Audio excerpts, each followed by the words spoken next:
ఎన్‌పీటీఎల్ certificate చేసినప్పుడు కాలేజ్‌లో ఈ సర్టిఫికేట్ అనేది కాలేజ్ నేమ్ కింద రాలేదు కాబట్టి మీరు ఇంకో సర్టిఫికేట్ చేయాలని చెప్తున్నారు కదా. సో ఆ ప్రాబ్లం ఎక్కడ వస్తుందంటే మనకి ఎన్రోల్ అయినప్పుడు వస్తుంది, అలాగే ఎగ్జామ్కి రిజిస్ట్రేషన్ అయినప్పుడు కూడా వస్తుంది.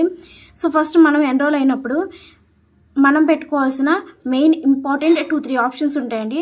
ఆప్షన్స్ అయితే ఫస్ట్ మనం ప్రొఫైల్లోకి వెళ్ళైనా సరే ఆప్షన్స్ని అప్డేట్ చేసుకోవచ్చు. సో మన ఇక్కడ ప్రొఫైల్ మీద క్లిక్ చేసిన తర్వాత మనకి డీటెయిల్స్ అయితే కనపడుతున్నాయి కదా. సో ఇక్కడ మన వెళ్ళి ఎడిట్ ప్రొఫైల్ అని ఉంది కదా, దీని మీద క్లిక్ చేయండి. క్లిక్ చేసిన తర్వాత మన డీటెయిల్స్ అనేవి మొత్తం ఇక్కడ కనపెడుతూ ఉంటాయి. సో వీటిలోకి వెళ్తే మన ఇక్కడ చూడండి, మన నేము, మొబైల్ నెంబర్, అలాగే జీమెయిల్ ఐడి వెరీ ఇంపార్టెంట్ అని చెప్పారు మ్యామ్. అయితే జీమెయిల్ ఐడి అనేది ఎప్పుడు కూడా ఒకటే జీమెయిల్ ఐడి వాడాలి. మనం ఎన్రోల్ అవ్వడానికి ఏ జీమెయిల్ ఐడితో అయితే చేసామో ఆ జీమెయిల్ ఐడితోనే రిజిస్ట్రేషన్ ప్రాసెస్లో చేయాలి. అలాగే కోర్స్ని కంటిన్యూ చేసి ఎండ్ చేసి సర్టిఫికేట్ వచ్చే వరకు కూడా మనం ఆ జీమెయిల్ ఐడినే యూజ్ చేయాలి. సో అలాగే మనం పిన్ కోడ్ ఇవన్నీ నార్మల్గా పెట్టుకుంటాం కదా. ఇక్కడ హైయెస్ట్ క్వాలిఫికేషన్ దగ్గర మీ ఇష్టం అండి, ఇంటర్ పెట్టుకోవచ్చు లేదంటే ఇప్పుడు ప్రజెంట్ చదువుతున్నది కూడా పెట్టుకోవచ్చు. ఇయర్ కూడా, గ్రాడ్యుయేషన్ కూడా అది మీ ఇష్టం.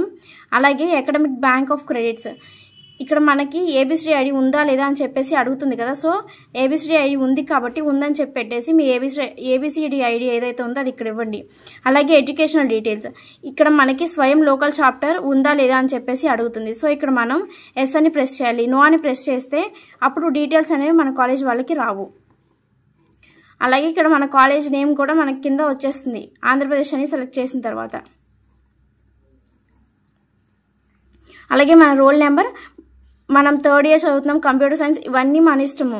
ఈ కంప్యూటర్ సైన్స్ బ్రాంచ్ పెడదాం, 3rd ఇయర్ 2nd ఇయర్ ఏది ఉన్నా పర్లేదండి ఈ డీటెయిల్స్ అయితే.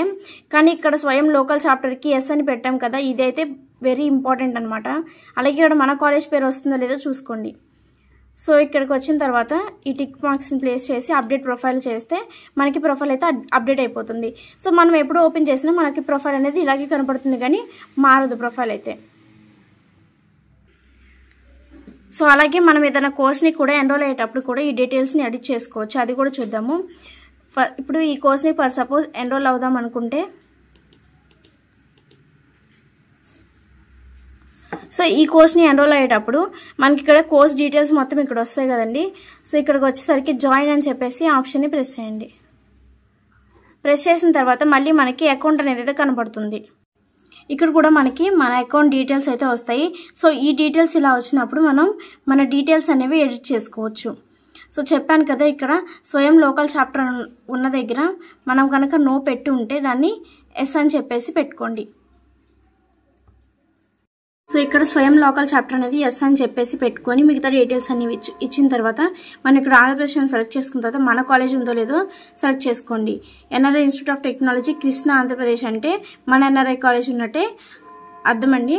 సో ఇలా క్లిక్ చేసుకున్న తర్వాత మన క్వాలిఫికేషన్స్ అన్నీ చూసుకున్న తర్వాత మనం దీన్ని అగ్రీ చేసేసి just update profile and join course అని చెప్పేస్తే మనం కోర్స్ అయితే జాయిన్ అవ్వచ్చు. సో 2 వేస్లో మనం అప్డేట్ చేయొచ్చు. ఆల్రెడీ మీరు కనుక ఎన్రోల్ అయిపోయి ఉండుంటే ప్రొఫైల్ని అప్డేట్ చేసుకోండి.